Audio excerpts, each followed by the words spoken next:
Welcome back. I hope you are doing great. As a part of this video, we'll understand what is primary key and different aspects of the primary key.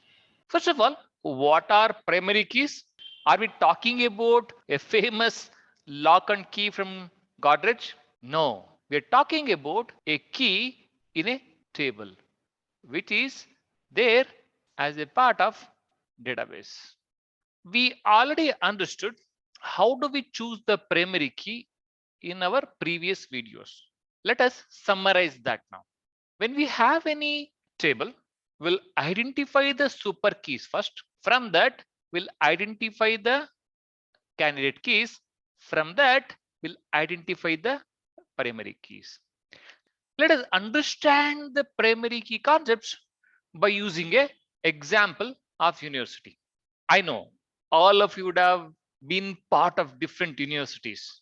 In a university, we have students and we have lecturers.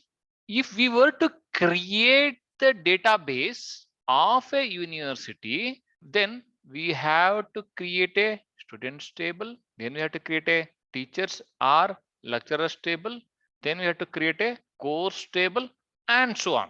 Let us take one table from this database, that being student table. So in this table, all of us agree that we need to have a mechanism to identify a row or rows uniquely. Let us see what are the columns which we can choose to identify each row uniquely. Let us start with student name. We have Arjun, Brinda, Monica, David, and Arjun. Look at this. There are two Arjuns. What is that we are trying to do here? We are trying to identify a row uniquely. Can we do that by a student name? No, because we have two names here. And let us see if we can do that with the student age. 23, we have another 23. Again, there are duplicates. We can't do that. Let's come to the student phone number. Yes, most of the time student phone numbers are unique, but there may be a chance that student may change the number itself. Then we can't use that. So it may not be appropriate to use the student phone number as a key. Then we are left with student ID as one of the column, which we can use as a key, right?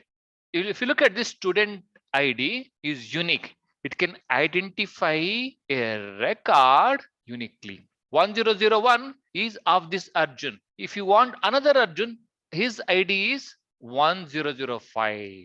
So by student ID, we'll be able to identify a record uniquely. We understood it is very important for us to choose a column which can act as a key to identify a record uniquely.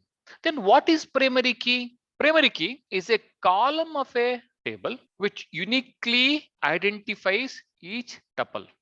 So primary key is one of the very important column of any table.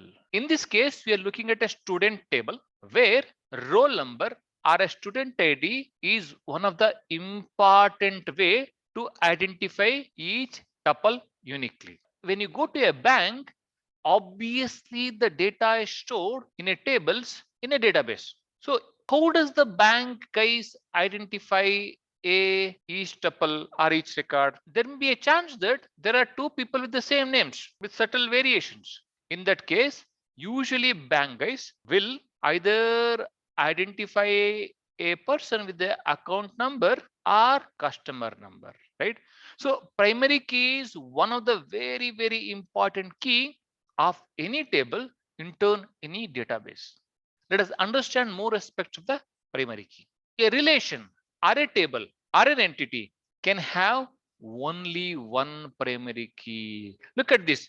We can have only one primary key. This is a primary key here. We cannot have more than one primary key in any table.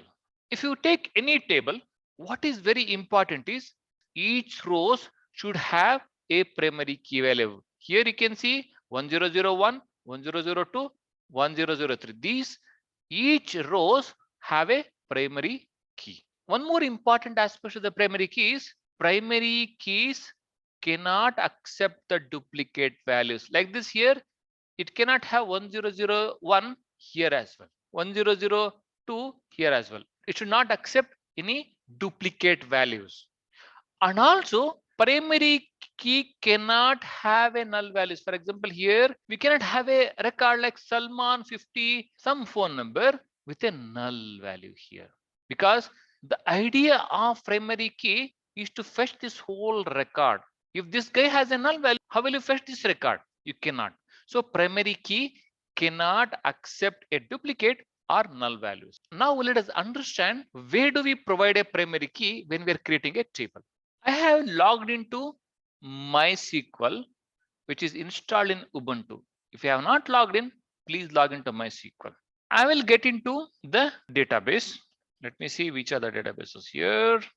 So I will get into university. Let us see if there are any tables here. I have a table called student details. So let me try to recreate this table here. So while creating the table, what I need to ensure is I have to make one of the column as a primary key. How do I do it? So let me say this is a student details. Since already I have a table called student details, I got to create one more table. So here I'll say student underscore details. I'll say student for PK. That is primary key. So the table name here is students for PK, and I am saying roll number. And if you see, I have different attributes like roll number, name, date of birth, course type. Here, if you observe, I'm making the roll number as a primary key. So out of these four attributes, roll number is going to be a primary key. As we already discussed as a part of the conceptual class, this particular column cannot contain the duplicate values and null values. Let us go ahead and create this table now. Do we have the data in this? No, we don't. Let us insert a couple of records into this. Let me insert this particular record into the table. So we inserted the data called Subhash here. Select star from, there you go. Let us try to insert one more record with the same roll number and see if it allows us to do or not. So I will say 1 and I'll say Monica. I'll say she has done some arts. Okay, I'll change some couple of this one. Okay, let me see if it allows or not.